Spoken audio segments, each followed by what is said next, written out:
ఒక రాజు ఉంటాడు. ఆ రాజుకి 7 కొడుకులు ఉంటారు. 7 కొడుకులు వేటకెళ్తారు. రొటీన్ స్టోరీ అనుకుంటున్నారా? అఫ్లైన్ ట్విస్ట్ ఇక్కడే ఉంది బుద్ధి ఫ్రాన్స్.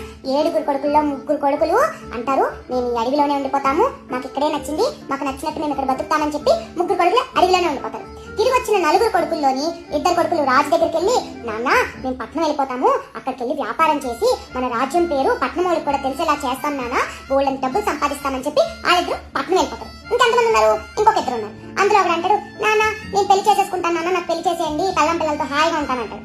ఇంకొకడు ఉంటాడు, రాజు అడుగుతాడు, ఏట్రా నువ్వు అక్కడే మిగిలిన నువ్వు ఏం చేద్దాం అనుకుంటున్నావు అంటే, నాన్న నేను రాజు అయిపోదాం అనుకుంటున్నాను నాన్న అంటాడు. సరే రారా అయిపోరా అని అన్నేమో రాజుని చేసేస్తాడు. అయితే మోరల్ ఆఫ్ ద స్టోరీ ఏంటంటే, 3 వాళ్ళకి నచ్చినట్టు బతుకుతున్నారు, ఇంకొక 2 వ్యాపారం చేసి ఇంకా వాళ్ళ పేరుని పెంచుకుందామని చూస్తున్నారు. ఒకటి పెళ్లి చేసుకొని హాయిగా ఉన్నాడు, ఇంకోటి రాజు అయ్యి రాజ్యాన్ని పాలిస్తున్నాడు. అంత ఆస్తులుండి అంత మహారాజు కొడుకులే ఏదో ఒకటి చేస్తున్నారు బుద్ధి ఫ్రాన్స్. అలాంటిది మనకి తాతలు ఇచ్చిన ఆస్తి లేదు, ఏమీ లేదు, మనమేమో పొద్దున్న లేస్తే రీల్స్ చూస్తా కూర్చుంటున్నాం బుద్ధి.